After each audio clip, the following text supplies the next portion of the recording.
So, Holly, another fight week. How are you feeling heading into this one? I feel good and I feel ready. Just grab that microphone for me. Yep. Take two. I feel good. I feel ready. I'm excited, nervous, all those things, you know. This has been a little bit of a while, and you obviously had to overcome some stuff to get back in here.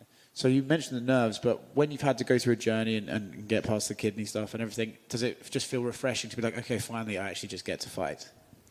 It does. It feels good to be at a place that I'm actually going to compete. You know, I've been training, even through the stuff I've had going on, I've been training, but not to where I can really go 100% and have this goal and this, you know, what I'm really shooting for.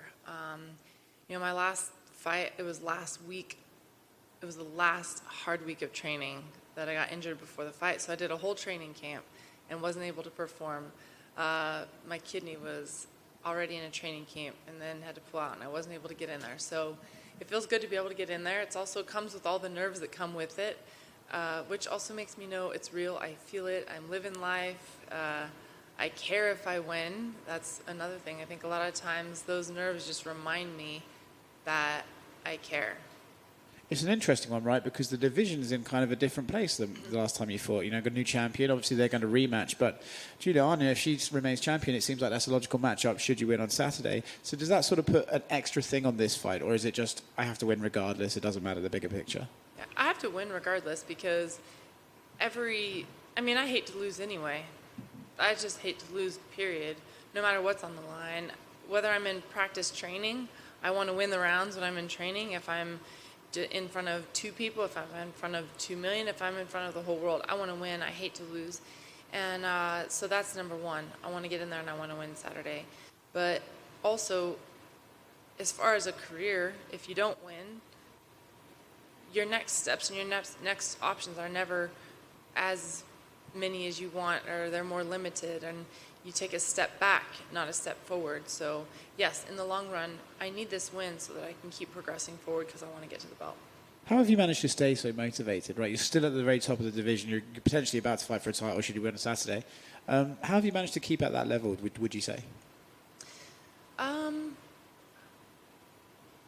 It's in me.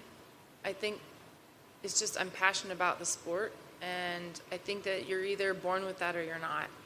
And with that being said, I know that each fight is different. There's a journey that's separate and belongs to each fight, and you can't compare how you feel for one fight to the next. If you do that, you will have a hard time being motivated because, you know, the first time I fought for the title, being the underdog, coming up and having to show everybody and having a shock factor, that will never be replicated, ever. Because now you're known. You've already done that. It wouldn't be a shock the next time. So the next fight camp is not the same feelings. And, you know, whether you're coming off of a win, coming off of a loss, coming off of an injury, every single fight camp is different.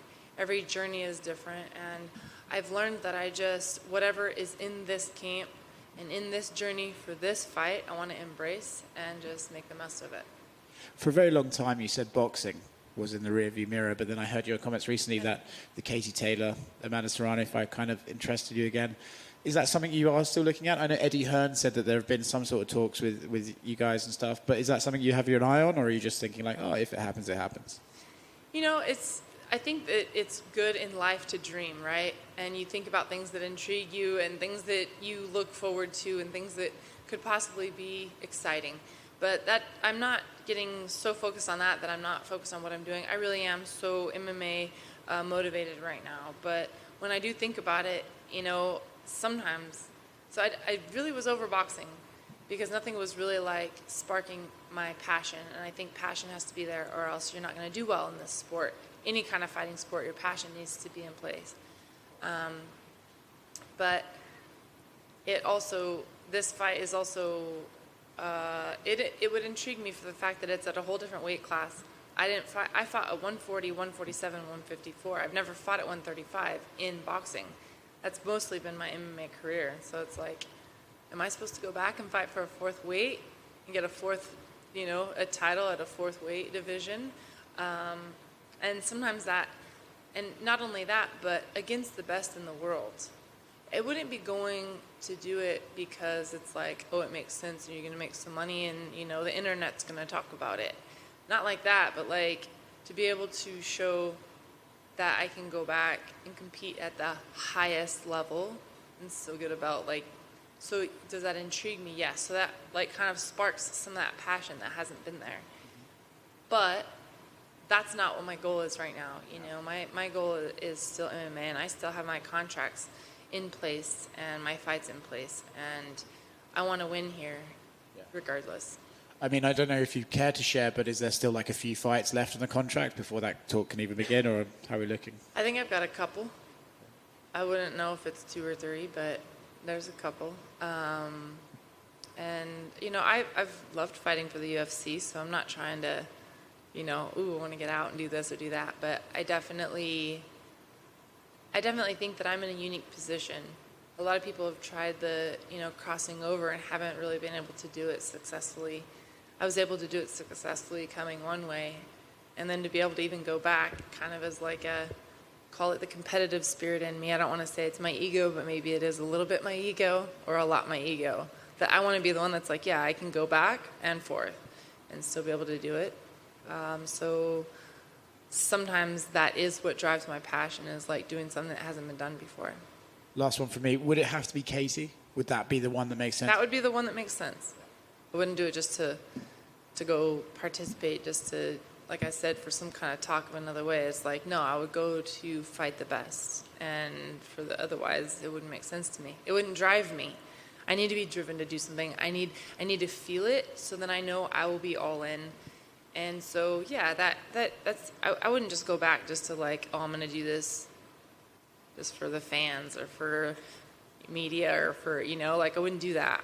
I would go to show myself what I could still do. But like I said, that's just, those are like ideas, you know what I mean? It's like it sparks interest in me, but that doesn't mean that I'm like, oh my gosh, I want to do this fight and this fight, and then I want to, you know, I don't feel like that either. So. Hey, Holly. Hi. How does it feel sitting there knowing that you're going to fight in a couple days, especially because all of the setbacks you've had? I mean, your last performance was probably one of your best performances of your career, and you were so close. Like you could have had a title shot off of that, and then everything happened. So how are you feeling? I feel good. I feel ready. I feel blessed to be here. It has been setbacks, which could be really frustrating, but at the end of the day, I also feel very blessed that I know I've had a very long fighting career and haven't had that much time really taken out for injuries. And the fact that this stuff has happened, it's like, well, you know, I don't want to be the person that's just like whining that things aren't going great for me in my life right now. You know, I just embraced what it was that came my way. I knew I had to deal with it. And knowing that I had these things I had to deal with, I also thought, well, now's some time I can spend with my mom. Now's some time I can spend with, you know, on things at my house. Now's the time I can do these things, which I wouldn't have been able to do. So I'm not going to say that all of it has been just terrible and bad. You know, I've had a very happy year. I'm super blessed. I feel very fortunate and blessed in this life. God does a lot, and the last thing I'm going to do is just keep complaining if something doesn't go perfectly my way. Yeah, you said that, you know, most of your career you've been very, very healthy. So how was it dealing with injuries? Yeah, I've had injuries, like, but it's been after a fight. You know, I broke my arm in my title fight in the LFA, but I had a victory, so it's like, well, that doesn't hurt so bad, you know.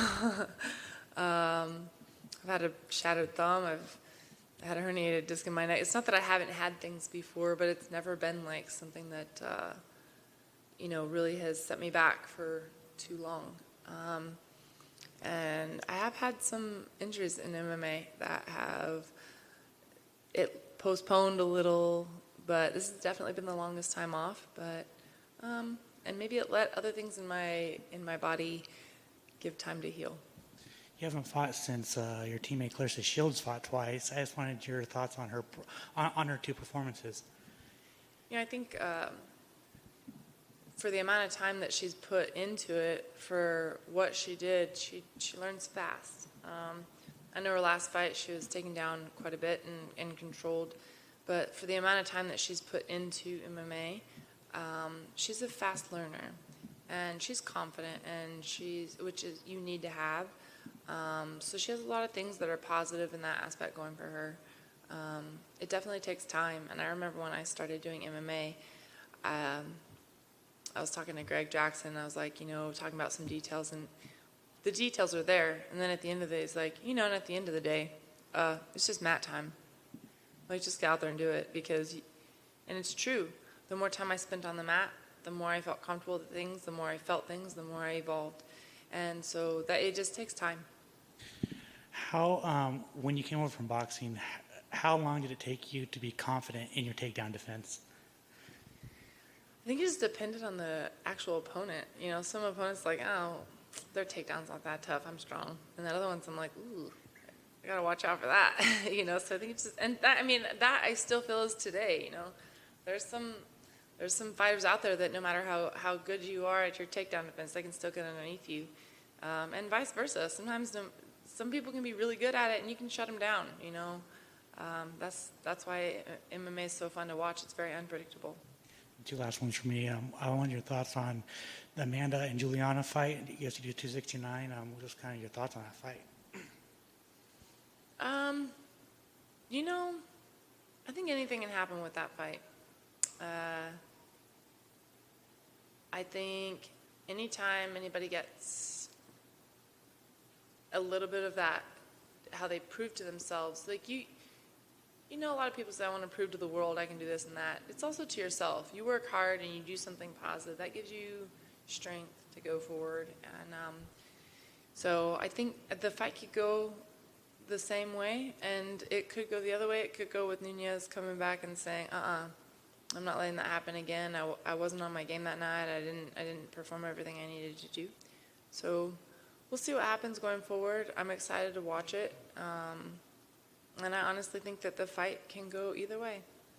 And you went rollerblading last month, and there's a video. Are you a really good rollerblader?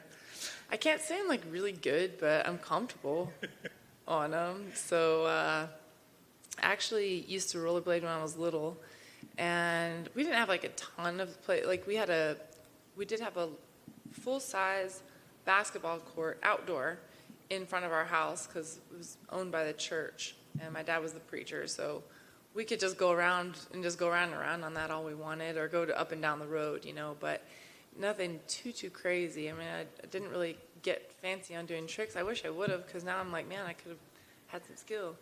But I moved in with my roommate. I had a roommate for a little while in 2018, and she used to go rollerblading. I was like, man, I've been wanting to rollerblade. I've been trying to find. One night we were sitting there, we just Googled shopping on rollerblades and bought some rollerblades, and we started rollerblading together. And we have a path down by there's the outdoor paths in Albuquerque that are good for that. So we'll go for like 18 miles sometimes or whatever. And then I actually just went to the roller rink for the first time since I was probably in 5th grade, and it was so fun. I was like, I might become a regular. Awesome. Cool. Thank you.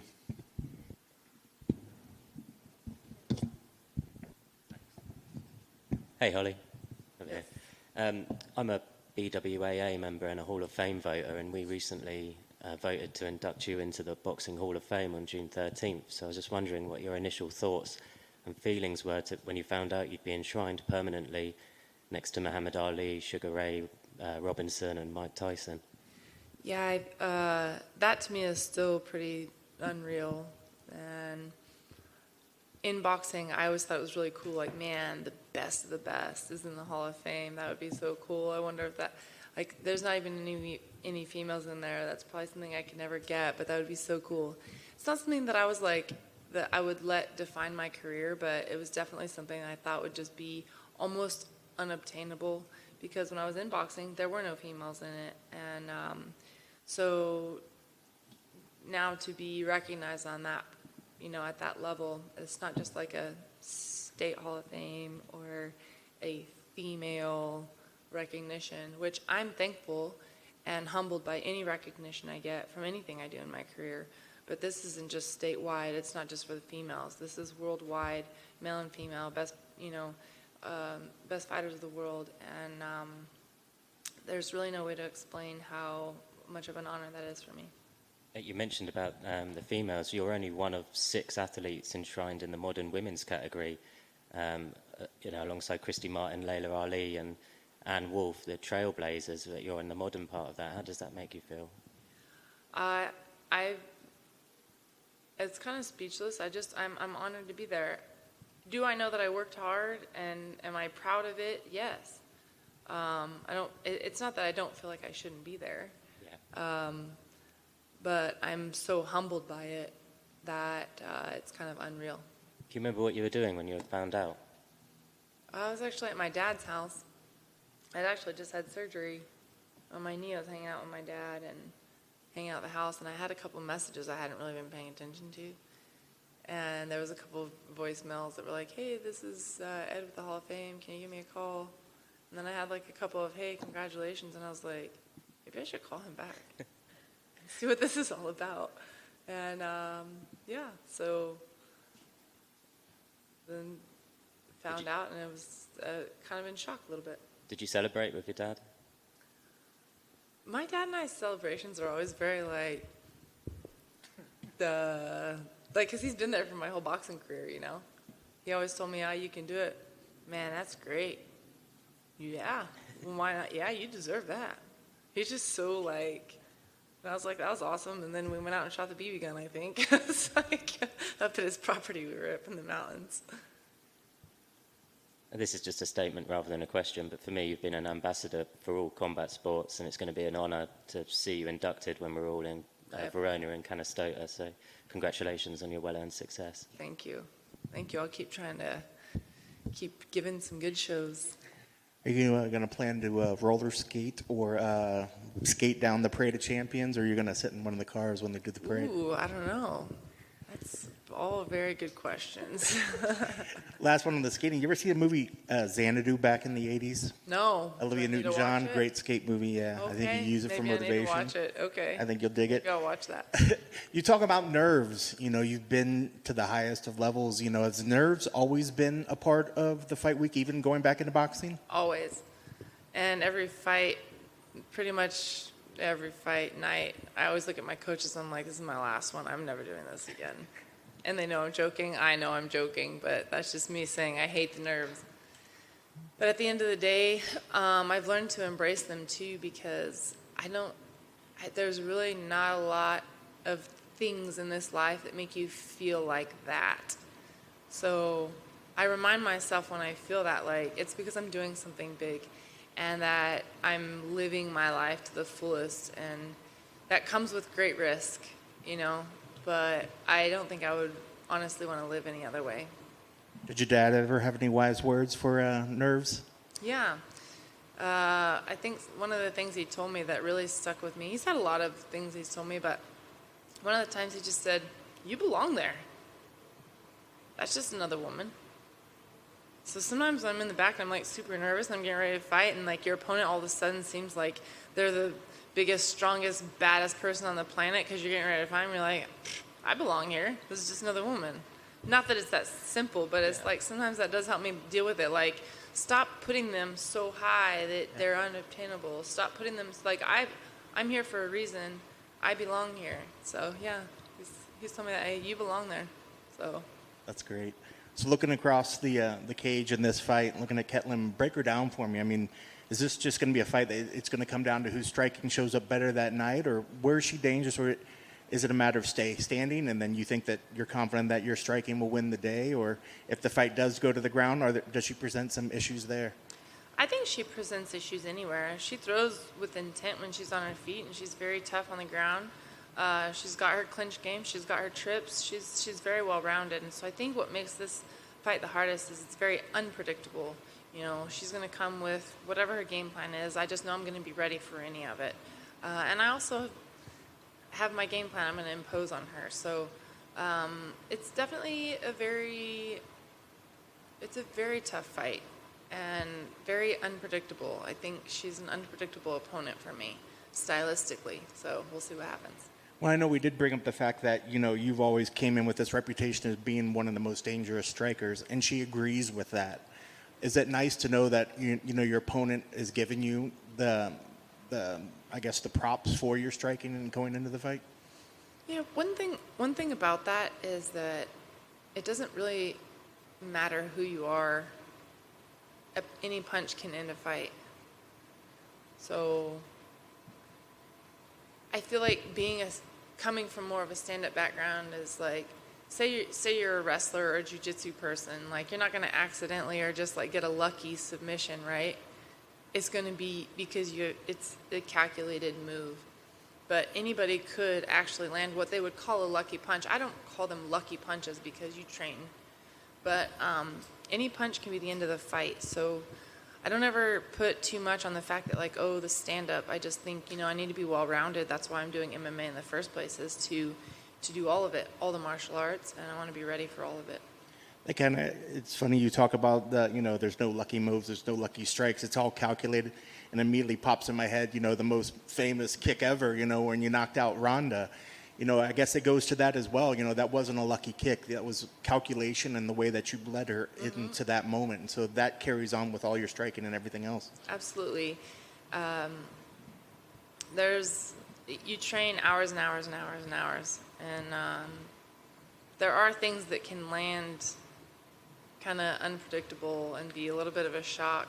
But at the end of the day, that came from somewhere. You at least did it one time in practice. You've at least done it here and there. You've at least, no matter what it is, like you've practiced something. You've practiced your art to get in there. So, but anything can happen.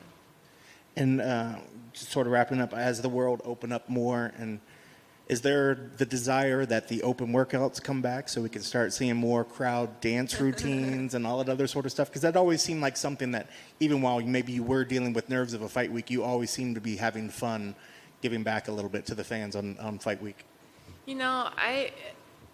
I'm not going to lie. The open workouts are like a love-hate relationship. I love it when I'm there, but I hate having to put the time to it when you're in fight week and you got your workouts and all the other media. So it's the love-hate. When I'm there, I enjoy it. So if it comes back, I'll enjoy it, and if not, then I'll enjoy my extra time to go work out. That's how it is. Fight week, it's like every time I get to these places where it's like, wow, I can connect with the fans. It's fun. I really enjoy it because without them, we wouldn't have a job. And the fans that make it to open workouts, those are real fans. Those are the ones that actually go out of there. They're not just there for the fight because it's cool. Everybody's going to go, and I'm going to take a picture in my outfit, and I'm going to go to the fights and show people what I'm doing. The people that are usually at the open workouts, they're legit fans, and so I do like to connect with them like that. So. Awesome. I guess with that, is that why you enjoy so much social media, like doing some of the dances and interacting? Do you enjoy interacting with fans on social media? Honestly, the dances on social media, I think they're just fun to do. Yeah. Like when Michelle and I get together and do them, it's like we laugh till our stomachs hurt while we're doing it. I'm like, that was a good time. Like that was free fun for us, So sometimes I like to do it just as it's like a little break and just have a good time. So yeah, that's awesome. And last thing for me, I guess, looking at Saturday, what's the keys to the victory for you? What do you need to do to make sure that your arms get raised at the end of the night? I need to be sharp, and I need to be on my game the whole time. I need to be present in the moment, in the second. I need to be present. I need to be there. Not just going through the motions, but I need to be focused. And as long as I'm doing that, I know that my skill set will unfold. And I'm just going to trust in my training. I know my capabilities, and just believe in it, but be focused while I'm in there. Awesome. Best of luck on Saturday. Thank you.